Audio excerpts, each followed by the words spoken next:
Okay, I'm we'll get going started. mute. Let the pencil press go first. Since it's just the four of you, we'll start with Rod and Kelly and Ken, Randy and Ken, and we'll just go around and around until we're done. Okay. Rod, go ahead. Hey, Jordan, last season, the COVID year, you went through some stretches where you didn't play games for maybe a week or more. And now you're going to have to face that again on Sunday. What was it like last year when you came back from those long stretches? I think when we came back, we played Clemson, and we had a pretty good shooting game. We actually had a pretty good game playing against Clemson last year. And I'm obviously hoping for more of the same, that COVID treats us well and has somehow rejuvenated our bodies to play even better than we did last year. But, last year was a little bit easier because we were kind of expecting a shutdown to come at some point. This year, I wasn't really expecting one. But, hey, you can't really pick your battles in life. You just got to be ready for them. Kelly? How hard has it been just to see this start back up? I know it had to be encouraging when you got through the first part of the season cleanly, but I imagine it's pretty frustrating now to be back in this boat.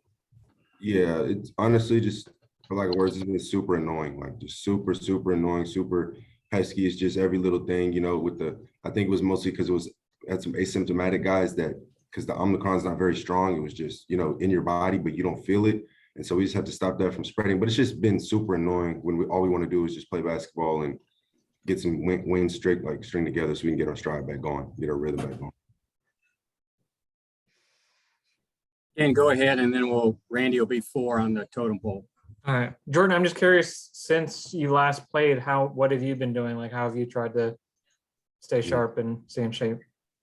Other than having a great Christmas, I just either doing stuff around the house, doing the Pelotons, trying to stay active. I've been on some walks with my girlfriend, just everything that I can other than going into the gym when I'm allowed to, because we had to keep some people out of the gym at a certain time. But I've been in the gym as much as I can. I don't like to stay away from basketball too long at all. Definitely had a nice Christmas without any basketball, but other than that, pretty much just been ready to get back.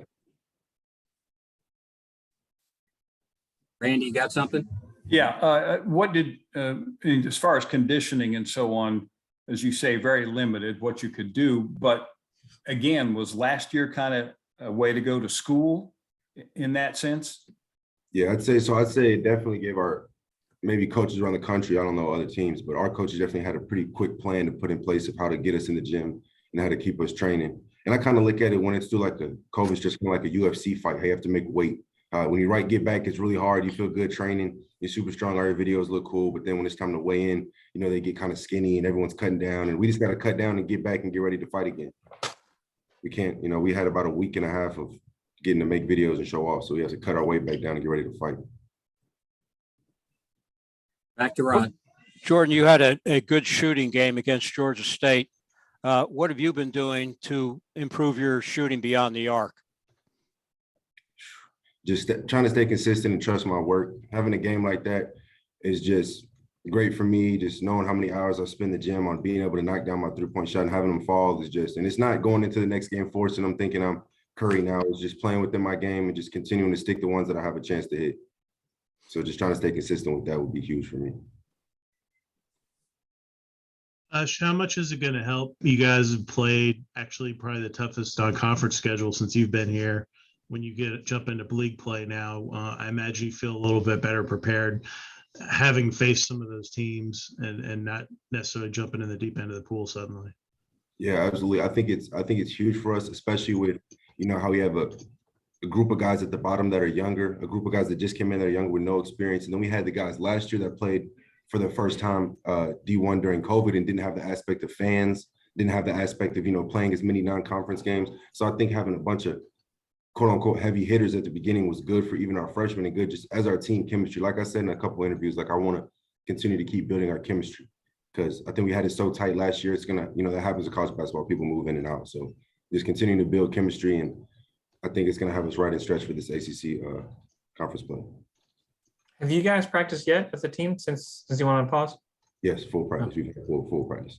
How did it feel coming back? I mean, you talked about kind of having to jump back in. What was that like? Yeah, it's a little different for everybody. I think you just kind of, like I said, you just have to be ready to fight and push through it because the only way you get back in condition is by running and getting yourself out of condition. So just having to keep fighting. Coach has been good about it. Coach Schwartz has been super good about it. Just keep running, keep running, keep running. The practices have been a lot long-winded, more than they usually are, but they have to be because we have to get back. Andy, you got anything?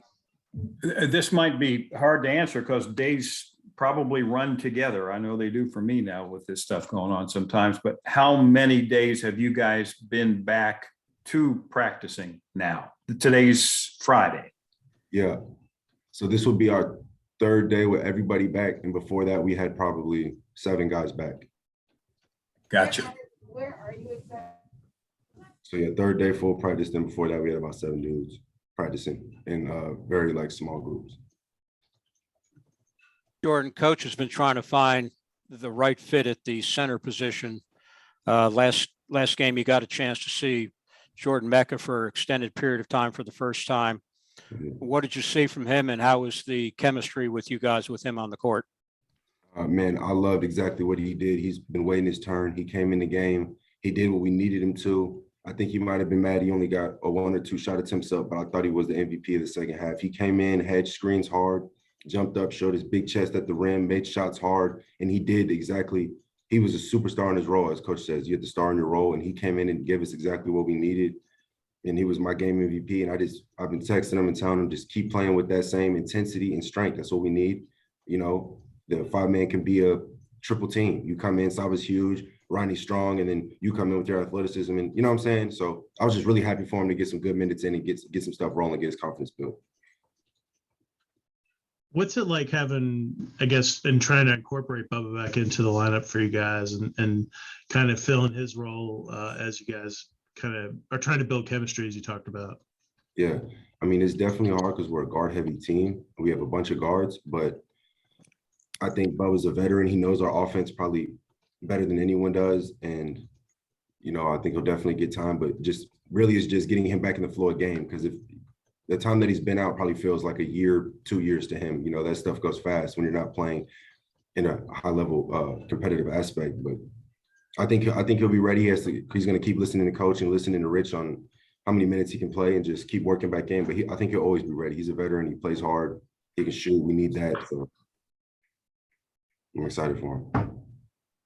Jordan, I'm curious, as a team, I guess especially the younger guys, how ready do you guys feel like you are to play the 1-3-1?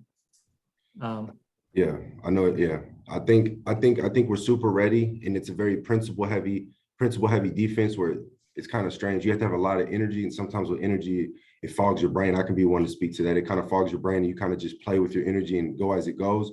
But it's a very high energy defense that also has to be based with a good set of rules that you have to follow. And I think that's definitely going to take time. And for sure it took me time. Remember coach yelling at me about the rules in 20 and playing our defense, but you know, it's truly something that takes time, but I'm confident that they pick it up fast. You know, they go to tech, so they have to be fast learners. So pick something up quick. Randy? Do you think, last question for me that I'll have, given the mobility of Jordan that he displayed and has done that in practice and then in a game finally, with a guy like Malik Williams of Louisville, a big who can also shoot, do you think Jordan might come into play in that sense of being able to, get on the perimeter? Yeah, I mean, and one thing I like about Jordan Mecca is he's a true soldier. He's not going to say anything if coach wants him to do that. If coach looked at him and said, I want you to guard the point guard, I don't think he would really grimace his face. He would kind of just go out there and give it his best shot. So I mean, if we needed him to do that, I'm sure he would give his best effort to do that. And he would probably do a damn good job of doing it. So, yeah. Okay, let's do one more from Rod and Kelly and Ken if we got a couple of minutes here. Jordan, Sunday's just a couple of days away. I imagine you're really looking forward to getting back out there and giving the team the energy they look for from you. Oh yeah, I'm ready to play. I mean, I wish we were playing tomorrow still, but any game is a game. As long as we don't have to lose any games, you know, hopefully we still get to play them. So I know we're all excited. Everyone wants to get back. I hate sitting at home. I'm excited to watch the football game today, but I hate sitting at home, you know, watching basketball when I can't play. But hopefully I get to watch this football game. It gives me some energy tonight, and then I go play tomorrow and get us a win tomorrow. In terms of looking at Louisville, just kind of what do you see from them on tape? I mean, you know, Coach Mack's going to coach them hard. They're going to play physical. They're not going to back down. They're one of the tougher teams in the ACC I think play style and physicality wise, and they don't have the same roster that they had when we played them in a couple years past, which I would say is kind of like a go-to scorer that they would have. But I know that they're going to play hard, and it's going to be a physical game. Last year, I think Williamson on their team had like 18 rebounds against us, and that's mainly me. So that's just ridiculous. And I just want to make sure that we can win the rebounding game. I think if you win the rebound game, as you guys probably hear the same, rebound and no turnovers, and we'll win. But for sure, I just want us to play hard and sound. Last one from Ken. Jordan, you obviously had a huge scoring game against Georgia State. There have been other games where you haven't scored as much, and I know you're very much a guy who's whatever the team needs is what I want to give. But from that perspective of, I think there's been this kind of getting a number 2 guy that can consistently support Mike. How do you see your role in that regard? I mean, coaches told me I need to stop braiding my hair and just keep it back to how I was with the Atlanta Celtics and just play hard. And, a lot of that is jokes because me and coach have such a good relationship, and we can kind of bounce off each other like that. I love him to death. But it's just, I took that as you have to read between the lines with him. And I took that as you just have to get back to playing hard. You can't take plays off. He likes it when I rebound. He says when I rebound early, I'll have a good game. So just making sure I do whatever I can to help our team. And when a scorer like Mike isn't scoring, I got to hit some shots. And I think he wants me to keep scoring. So I'm just going to do whatever he tells me to do. That's my guy. Thanks a lot, Jordan. Appreciate it. Appreciate you guys. Thanks, Jordan. Thank you, Jordan.